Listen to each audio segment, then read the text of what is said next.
Dear Julian, I'm pleased to be back with you today for the third time in just 2 weeks, this time in order to give you an update on our work on security. This Commission made security a priority from day one. The European Agenda on Security, which I present to you in the year 2015, has been our guiding principle, and together with Julian, we have been working to build an effective and genuine security union. This Commission has taken the lead on security, something that was inconceivable some years ago. Security has always been considered, as you all know, as a matter of national responsibility and national competence. I'm proud that we managed to change this mentality and that we are working on truly European solutions. The security union we are building is about trust, sharing resources, and facing threats together. There is no fundamental right without security. How can you guarantee fundamental rights without safety and security? Citizens, rightly, I think, expect their union to provide that for them. Whilst we have achieved a lot over the past years, EU institutions together with the Member States, I will only mention a few key points that are included in our 20th Security Union report before I hand over the floor to Mr. King. Let me start with the Schengen Information System. We have managed not only to strengthen it, but also made sure it is used more systematically. Since the year 2014, its use has increased by 325%. During the same period, the system was consulted over 20 billion times. With our agencies, we are also working to develop new tools to better manage our external borders, including the entry-exit system and the European Travel Information and Authorization System, the well-known ETIAS. The quick implementation of these systems in Member States will be critical going forward. The last 5 years, we have stepped up information exchange to provide those on the front line, police officers and border guards, with access to accurate and complete data, making best use of existing information and closing gaps and blind spots. Nevertheless, more remains to be done, and we have to remain vigilant about emerging and evolving threats. The recent attacks, unfortunately, served as a stark reminder of the threat posed by both right-wing extremism and jihadi-inspired terrorism. The Internet is now the most significant battleground for terrorist action, in particular as regards radicalization. We therefore call on the Parliament and the Council to swiftly agree, being before the end of the year, on our legislative proposal to take down terrorist content online.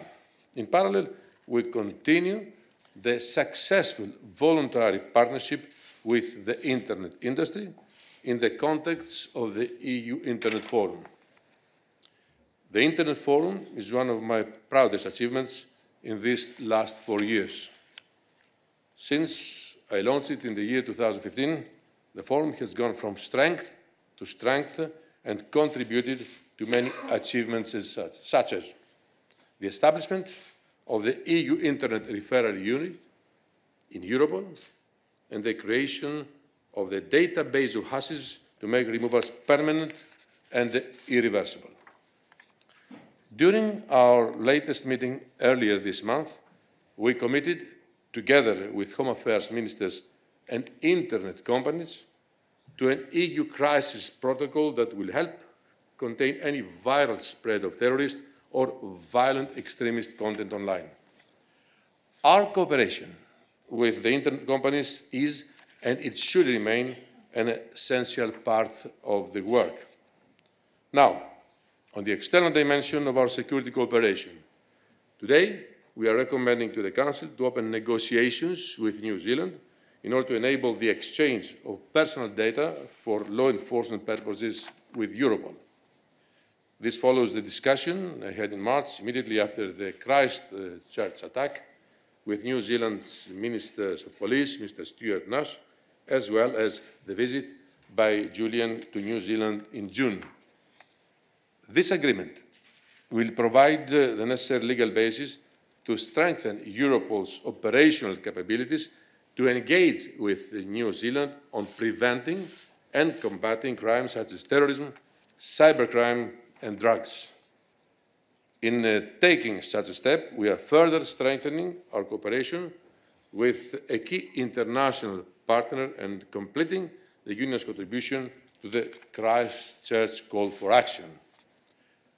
While security starts at home, we would be naive to think that it ends there, especially today, when the world we live in is more connected than ever before, and criminals or terrorists cooperate across national borders. This is why we have stepped up cooperation in our neighbourhood and with international partners. Earlier this month, I signed counter-terrorism agreements with Albania and North Macedonia, and I'm looking forward to signing the third such agreement with Kosovo later this afternoon. These are a follow-up of the implementation of the joint action on counter-terrorism we have agreed with our Western Balkans partners.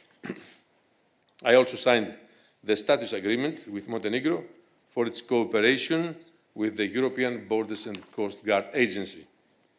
The one with Albania is already finalized and produces tangible results on the ground in fighting cross-border crime and irregular migration. We are working on completing the remaining agreements soon too. Dear friends, over the last 5 years, we have come a very long way and have accomplished much, as this 20th Progress Report shows. As you can imagine, the work is not finishing today. It will continue under the new college. Together with the Member States, the Commission will make sure that everything that has been agreed is implemented and therefore turn the idea of an effective and genuine security union into a reality on the ground. Today, we all know that we live in a volatile and unpredictable times. Our neighbourhood is torn apart by conflicts spilling across borders. Our own citizens are becoming radicalized to terrorism and attack innocent people in our cities. Nationalism and populism are on the rise. Only collectively, with a strong security union and a global security role for Europe in the world, we can protect our citizens. Security is going to be one of the top priorities for the years ahead. But Europe now is better prepared. Thank you very much for your attention.